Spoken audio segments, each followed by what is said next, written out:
बंधुओं बहुत ध्यान से सुनिएगा कुछ बातों को। देखिए, उपदेश जो शिष्य को देना चाहिए वो हम दीक्षा के बाद देंगे, पर उससे पहले जो सावधानियां हैं वो हम पहले ही बता देते हैं। सबसे पहली बात, अभी भी अगर किंचित भी चित्त में ये भावना है कि हमको महाराज जी अच्छे लगते हैं, बस इनकी बातें अच्छी लगती हैं, इनकी कथा अच्छी लगती है, हम इनसे इंप्रेस्ड हैं, बस इसलिए हमको दीक्षा लेनी है, तो आप गलत कर रहे हो। नहीं, दीक्षा तब लेनी है जब ये विश्वास चित्त में आ चुका है कि ये कह देंगे वो मेरे लिए पत्थर की लकीर है। ये अगर आज्ञा कर देंगे कि इस नियम का धारण करना है, तो उस नियम को धारण करने में मुझे दूसरी बार विचार नहीं करना पड़ेगा। महाराज जी के आज्ञानुसार किसी भी क्रिया को करने में हमको किंचित कोई दोबारा सोचने की इच्छा नहीं है। जब ये विश्वास प्रगाढ़ हो चुका हो, कथा सुनकर के, भाव सुनकर के, प्रसंग सुनकर के हम प्रिय लगे हों तो बिल्कुल मत लीजिए। ठाकुर जी प्रिय लगे हों तो ही दीक्षा ग्रहण कीजिएगा। मैं हमेशा कथा में इस बात को कहता हूं। आचार्य की वाणी सुनकर के आचार्य प्रिय लगना चाहिए, ठीक है, उसके प्रति प्रियत्व का भाव होता है, लेकिन उससे अधिक ठाकुर जी प्रिय लगने चाहिए, तभी आप दीक्षा ग्रहण करने के अधिकारी हो। नहीं तो एक बात स्पष्ट मान लीजिएगा, आज दीक्षा लेने के बाद आप जो भी करेंगे पुण्य उसका फल तो मिलेगा आपको, और जो भी करेंगे पाप उसका फल मिलेगा हमको। कभी अगर हमारे सिर में दर्द हो रहा हो, कभी हमारे कुछ शरीर में दिक्कत हो जाए, तो समझ जाइएगा हमारे किसी गुरु भाई ने कुछ किया है, तभी इनकी अस्वस्थता आ रही है। तो इसलिए बहुत दायित्व वाली ये कहने वाली बात, अब लोग बाग इतने सब जगह से कह रहे हैं, बोले 7 लाख रजिस्ट्रेशन। मैं तो उस समय चक्कर खा के गिर गया। मैंने कि 7 लाख में से 1 लाख ने भी अनुचित किया तो मेरा क्या होगा। तो वो तो एक बात है। अभी भी जितने लोग बाहर खड़े हैं वो थोड़ी देर तो सुन लो भैया, फिर चले जाना। हाँ, दीक्षा के क्रम फिर वो जो यहाँ विराजमान है, क्योंकि अत्यंत गोपनीय रहस्य है, उसको ज्यादा प्रकाशित उद्घाटित नहीं करना है। तो लोग बागों में ये चर्चा होने लगी, इतने लोगों के रजिस्ट्रेशन हुए। पहली बात तो कई जगह ऐसी अफवाह भी हुई कि सब लोगों से पैसे लेके रजिस्ट्रेशन कर रहे हैं। ऐसा बिल्कुल नहीं, आप सबको जानते हैं, फ्री रजिस्ट्रेशन है। रजिस्ट्रेशन करने का कारण इसीलिए था क्योंकि मुझे कहीं ना कहीं अंदेशा था कि संख्या बहुत हो जाएगी, और रजिस्ट्रेशन एक प्रक्रिया है। हम मानवों का स्वभाव है कि हम प्रक्रिया से करने वाली चीजों में थोड़े आलसी हैं। सहज अगर हम बोल दें कि सीधे फोगला आश्रम आ जाओ, आके दीक्षा ले जाओ, तो यहाँ इतनी भीड़ होती कि तन रखने की जगह नहीं। इसलिए हमने एक प्रक्रिया बनाई कि चलो थोड़ा आदमी को आरकस आएगा, आलस आएगा, तो जिसके मन में भाव नहीं है वो करेगा ही नहीं। तब जाके 7 लाख रजिस्ट्रेशन हुए। तो सोचो अगर हम वैसी खुली छूट देते तो क्या हालत होती। और मैं एक बात बहुत स्पष्टता से जानता हूं, इनमें से 40-45% लोग केवल प्रभाव देख करके करना चाह रहे हैं। हमारी पुनः पुनः प्रार्थना है आपसे, प्रभाव नहीं। आप गुरु के प्रति समर्पण लाइए, उनके स्वभाव से परिचित होइए। ठाकुर जी प्रिय लगने चाहिए, वाणी से, विचार से, भाव से, कथा से, तो ही ये संबंध उचित होगा। तो उनमें से कुछ लोगों को चुना गया है। अभी ऐसा रखा गया है कि रजिस्ट्रेशन तो 2500 लोगों को हमने आमंत्रित यहाँ किया है। उसके बाद भी बहुत सारे बालक हैं, बहुत सारे युवा हैं, वो चाहते हैं, तो फिर सुबह सुबह यहाँ ऑफलाइन रजिस्ट्रेशन भी हो रहा है। संख्या भैया देखो, हमारे श्री वैष्णव संप्रदाय में ऐसा नहीं हम मंच से दीक्षा दे दें सबकी हो गई, नहीं। एक एक व्यक्ति को हमारे पास आना पड़ेगा, और एक एक व्यक्ति की प्रक्रियाएं होंगी। उन प्रक्रियाओं के बाद ही वो दीक्षा। अब हमको एक बहुत अच्छी बात लगी कि भाई अगर अपने शिष्य अथाह बनाने हैं तो सारे शॉर्टकट अपना लो।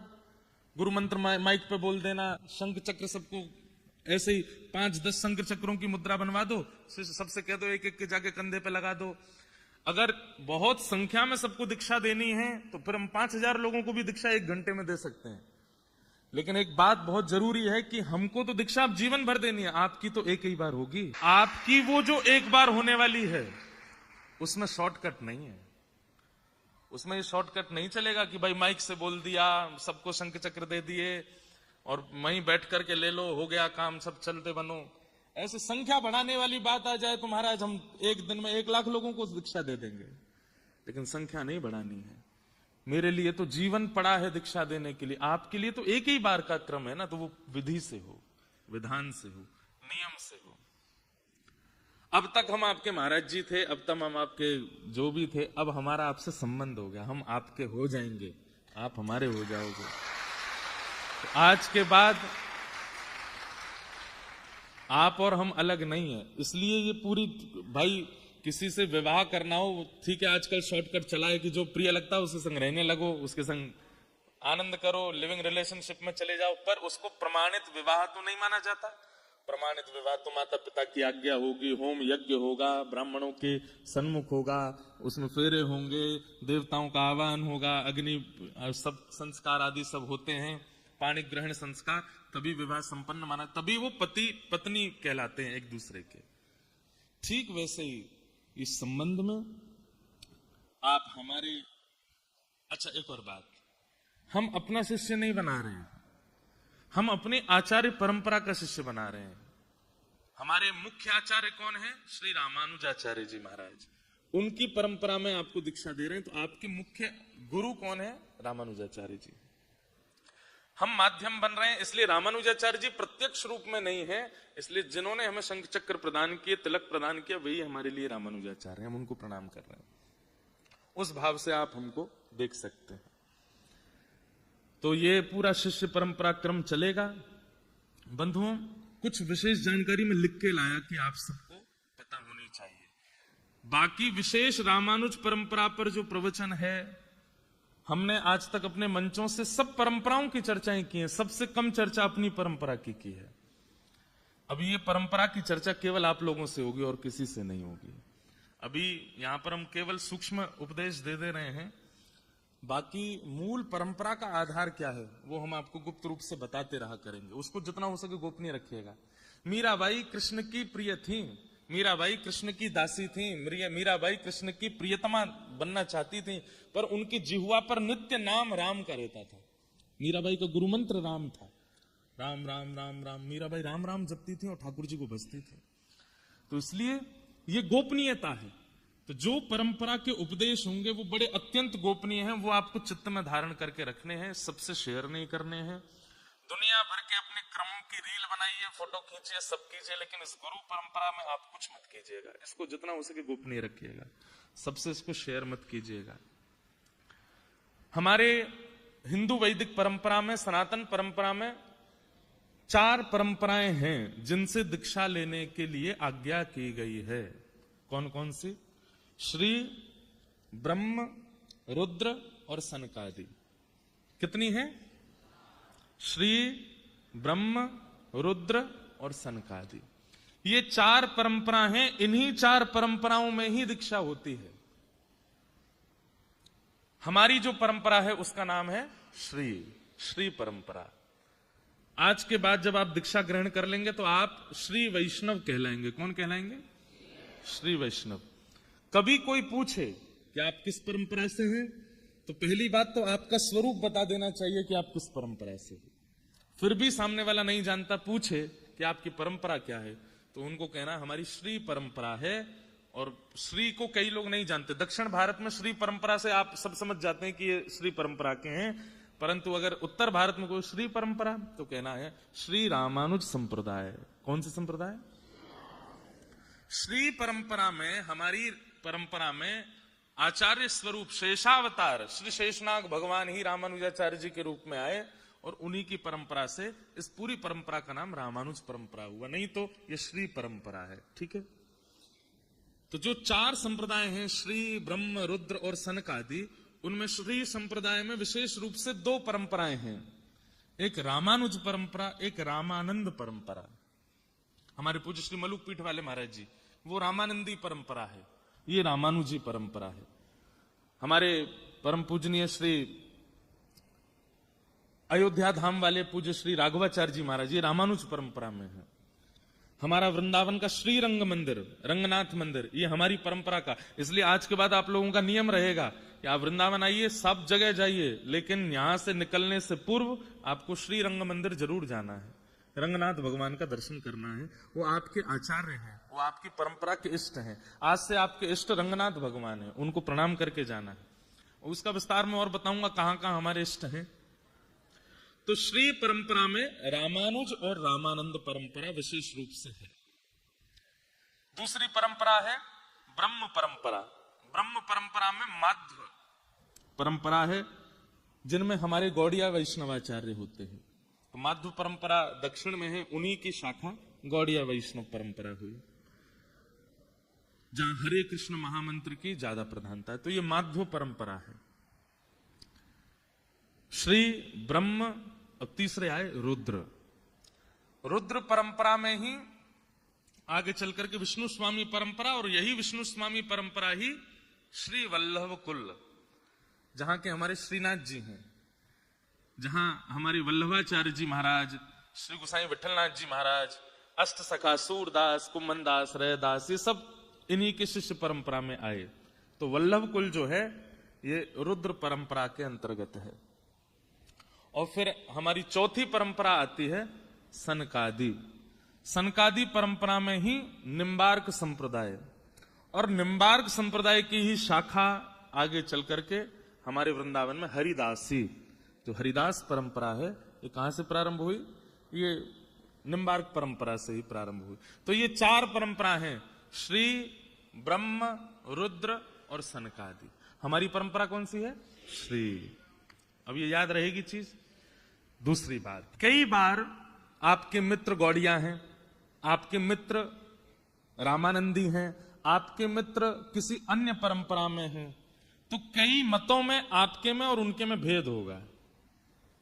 आपको चाहिए उनके मत का सम्मान कीजिए, लेकिन अपने मत का पालन कीजिए। कई बार ऐसा होता है कि आप दूसरे के मत को जब देखते हैं तो उसका मत प्रिय लगने लग जाता है, और उसकी प्रियता में आकर के आपको लगता है कि हमारे मत में तो ऐसा नहीं है, हम ये करके देख लें। नहीं, हमारी आप कथा सुनते हैं, हम हितरवंश महाप्रभु का चरित्र भी कहते हैं, स्वामी श्री हरदास जी का चरित्र भी कहते हैं, हम चैतन्य महाप्रभु के भाव भी सुनते हैं, हम शंकराचार्य जी के भाव भी सुनाते हैं, लेकिन पालन करने की जब बात आएगी तो अपनी परंपरा का पालन करेंगे, जो हमारी परंपरा में निर्देशित है। समझ में आई बात? अब मान लीजिए आपका कोई हरिदासी मित्र है जो हरिदास परंपरा में है। अब हरिदास परंपरा का वो जो मित्र है, हरिदास परंपरा में एकादशी नहीं होती। अब वो तो खा रहे हैं आपके सामने रोटी, चावल, दाल, सब्जी, और आप व्रत करके बैठे हो। और क्या बताएं, हमारी परंपरा में तो एकादशी करनी पड़ती है भैया, यार हम भी तुम्हारी जैसे होते, खूब चकाचक खाते। उसी समय आपके इस दुर्भाव का दोष हमको लगेगा कि हमने क्यों दीक्षा दी, जब आपको परंपरा के नियमों में रुझान नहीं था। तो ठीक है, तो कभी भी किसी परंपरा के मत वाले का, अच्छा एक तो हो गई ये बात। दूसरी क्या होती? अरे तुम एकादशी नहीं करते हैं, तुम्हारे यहाँ एकादशी नहीं होती? राम राम राम, ये कोई नियम नहीं। किसी की अवहेलना भी नहीं करनी है, और किसी की परंपरा पर रीझ करके अपनी परंपरा का त्याग भी नहीं करना है। ठीक है, अपना मानिए, सबको जानिए, ये भाव होना चाहिए। भाई जैसे ब्याह होने के बाद में अब पत्नी दूसरों के घरों की बात अगर अपने, उसके घर में तो ऐसा होता है, उसके तो कलेश ही बनेगा। आपके घर का जो नियम है आप उसका पालन करो। कई 2-3 माताओं को मैंने देखा, उबासी आ रही है, कथा में उबासी ले लेना, इस उपदेश में उबासी मत लीजिएगा। यहां बिल्कुल सावधानी से बैठिए। ये हम बार बार सावधानी इसलिए कर रहे हैं, आपका कुछ नहीं होगा, हमारी लाज रखना भैया, हाथ जोड़ के आपसे प्रार्थना है, बहुत ध्यान से सुनिए। तो सब परंपराओं का भाव रखिए, लेकिन अपनी परंपरा का। अब देखो, जैसे हमारी परंपरा में एक नियम है, क्या? हमारे यहां तुलसी पहनते हैं, पर तुलसी जी का धारण कई स्थितियों में नहीं करते। जैसे आप शौच के लिए जाएंगे, उस समय आप तुलसी धारण नहीं कर सकते। आप अपवित्र अवस्था में तुलसी धारण नहीं। अब कई परंपराओं में नियम क्या है? बोले सोते समय, स्नान करते समय, हर समय तुलसी कंठ में होनी चाहिए, पता नहीं कब प्राण चले जाएं, इसलिए तुलसी का सदैव धारण होना चाहिए। अब उनकी परंपरा को प्रणाम है, पर हमारी परंपरा में नियम है, अगर आप शौच के लिए जा रहे हैं, अगर आप अपवित्र स्थान पर जा रहे हैं, तो उस समय हमारे लिए, क्योंकि श्री देवी, भूदेवी और श्री तुलसी देवी ये ठाकुर जी की हैं, हमारी परंपरा में कल्याण की प्रार्थना नहीं की जाती है कि हे तुलसी मैया आप मेरे कंठ पर रह के मेरा कल्याण करो। नहीं, हमारे यहाँ प्रार्थना है ही नहीं। हम ठाकुर जी से निवेदन नहीं कर सकते, जैसे राखो तैसे रहो, आपको इच्छा हो तो मेरे पर कृपा करना, मैं आपको जबरदस्ती हठपूर्वक कंठ में पहन करके नहीं डोलूंगा। इसलिए हमारी परंपरा में कई लोग मुझे टोकते, आपकी कंठी नहीं है। हमारी परंपरा में कंठी पहनते हैं, पर उसके नियम हैं।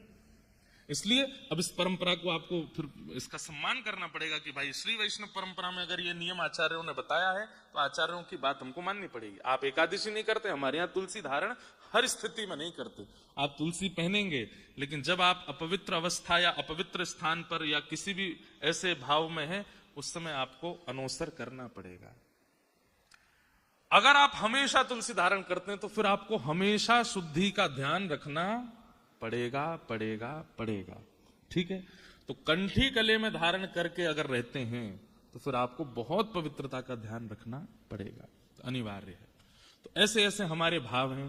तो ये 4 परंपरा हैं। हमारी परंपरा श्री, उसी परंपरा को रामानुज संप्रदाय कहते हैं। हमारा जो सिद्धांत है वो है विशिष्टाद्वैत। क्या है? विशिष्टाद्वैत। अद्वैत, विशिष्टाद्वैत, ये सब अलग अलग सबके मत हैं। जैसे हमारे मत में ईश्वर मतलब परमात्मा, जीव और प्रकृति तीनों को माना गया है।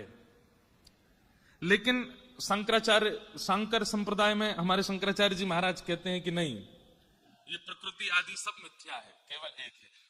सबको प्रणाम है, पर हमारे आचार्यों ने यह मत माना कि जीवात्मा है, परमात्मा है और प्रकृति है। तो इसी 3 भावों को मानने वाले को क्या कहते हैं? विशिष्टाद्वैत। क्या है? हाँ, तो विशिष्टाद्वैत। हम लोग विशिष्टाद्वैत हैं, हमारे यहां तीनों को माना जाता है। तो विशिष्टाद्वैत, ब्रह्म, जीव और प्रकृति। हमारे संप्रदाय का मूल ग्रंथ क्या है? श्री भाष्य। श्री रामानुजाचार्य जी महाराज ने श्री भाष्य की रचना की, श्री भाष्य किया। इसलिए हमारे संप्रदाय का जो मूल ग्रंथ है वो श्री भाष्य है। दक्षिण परंपरा में दाक्षिणात्य जब आप जाएंगे तो वहां पर विशेष रूप से वाल्मीकि रामायण को प्रधान माना जाता है। हमारे यहां वाल्मीकि रामायण की प्रधानता है। हमारे 108 दिव्य देश हैं जहां दर्शन करने जाना चाहिए, पर 108 अगर आप नहीं जा सकते हो तो ये कुछ प्रमुख स्थान है। साल में एक बार इन स्थानों का दर्शन अनिवार्य है, जाना पड़ेगा। सबसे पहला श्रीरंगम। श्रीरंगम कहां है? त्रिवेंद्रम, तिरुचि के पास में श्रीरंगम। वहां पर रंगनाथ भगवान शेष शैया पर पौड़े हुए हैं। आप वृंदावन उपासना कीजिए, वृंदावन की उपासना, ये हमारे हृदय का भाव है, पर अपने इष्ट को प्रणाम करने एक बार जाना पड़ेगा। जो गांव में रहने वाले लोग हैं, शहर में आ जाते हैं तो एक आध बार गांव तो जाते ही हैं अपनी परंपरा का निर्वहन करने के लिए। तो ठीक वैसे ही वृंदावन आते जाते रहिए। यहां तो पूरे साल ही आना जाना है, सब करना है, पर एक बार समय मिलने पर इन कुछ स्थानों के दर्शन जरूर करने हैं। पहला तिरुचि के पास में श्रीरंगम।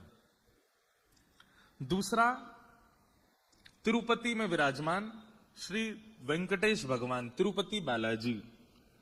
तिरुपति बालाजी हमारे गुरु भाई हो जाएंगे आज के बाद में। हमारे ठाकुर जी से 4 संबंध रामानुजाचार्य जी के हैं, पिता, पुत्र, गुरु और शिष्य। ये रामानुजाचार्य जी के 4 संबंध ठाकुर जी से हैं। तो जब कभी भी आप तिरुपति जाइए, तिरुपति बालाजी का दर्शन कीजिए, तो आप उनको एक बार ये कह सकते हैं, गुरु भाई जय श्रीमन नारायण। हाँ, क्योंकि तिरुपति बालाजी ने शंख चक्र ग्रहण किया रामानुजाचार्य जी से। तो दूसरा स्थान हमारे संप्रदाय का प्रमुख कौन सा है? तिरुपति बालाजी, आंध्र प्रदेश में। तीसरा कांचीपुरम। कांचीपुरम में श्री वरदराज भगवान विराजमान है। हमारे व्यासपीठ पे जो सन्मुख बैठ करके कथा सुनते हैं, श्री वरदराज भगवान शंख चक्र गदा धारण करके और आशीष की मुद्रा में खड़े हैं वरदराज भगवान। कैमरा वाले भैया ने जूम कर दे, इतकू कर दे लाला। अच्छा, वो बारो कर रहा, यहाँ दिखाई दो। ये वरदराज भगवान है, दिख रहे हैं? रुको रुको, हम अभी दिखे, सबको दिख रहे हैं? ये वरदराज भगवान है। अब देखो, कांचीपुरम जो है वहां पर वरदराज भगवान विराजमान है, उनके दर्शन होते हैं। लेकिन आपने 2-3 साल पहले एक खबर सुनी होगी कि एक भगवान 40 साल बाद जल से बाहर आए हैं और 40 साल बाद उनका दर्शन हुआ, केवल 40 दिनों के लिए या 20 दिनों के लिए केवल उनके दर्शन हुए, किलोमीटरों लंबी लाइन थी, और वो फिर से जल में चले गए। अब 40 साल बाद दर्शन होगा उनका फिर से। ये कांचीपुरम के हमारे इष्ट ठाकुर जी। तो अब हमको लोगों को दर्शन कम से कम 35 साल बाद होंगे उनके। तो अभी वहां वरदराज भगवान विराजमान है, लेकिन जलाशय में, सरोवर में विराजमान ठाकुर जी, वो 40 साल के अंदर ही उनका दर्शन होता है। कांचीपुरम में ये हमारे संप्रदाय का प्रमुख स्थान है। और अंतिम स्थान है मेलकोटा, वहां भी आप जा सकते हैं। अब ये मतलब ऐसा नहीं है कि प्रमुख है, पर ये सब आप जा सकते हैं, इसलिए बता। अभी अभी हम होकर के आए हैं, तिरुवनंतपुरम में है श्री पद्मनाभ भगवान, वो भी हमारे संप्रदाय के ठाकुर जी हैं। तो इस प्रकार से ये कुछ प्रमुख स्थान है, यहाँ आप लोगों को जाना चाहिए। साल में एक बार, 2 साल में एक बार, जब आपको अवसर लगे जरूर जाइए। तो ये हमारी संप्रदाय की कुछ हल्की फुल्की जानकारी है। पूर्ण जानकारी तो आप लोगों को विशेष रूप से हम देंगे। उसके लिए जयपुर में जो कथा होने वाली है भक्तमाल जी की इस वर्ष, वो आप लोग विस्तार से श्रवण कीजिएगा। इस बार हम श्रीमद रामानुजाचार्य जी का चरित्र वहां सुनाएंगे और अपनी परंपरा की पूर्ण जानकारी वहां सबको देंगे। हमारे श्री वैष्णव संप्रदाय में 5 संस्कार होते हैं। कौन कौन से 5 संस्कार हैं?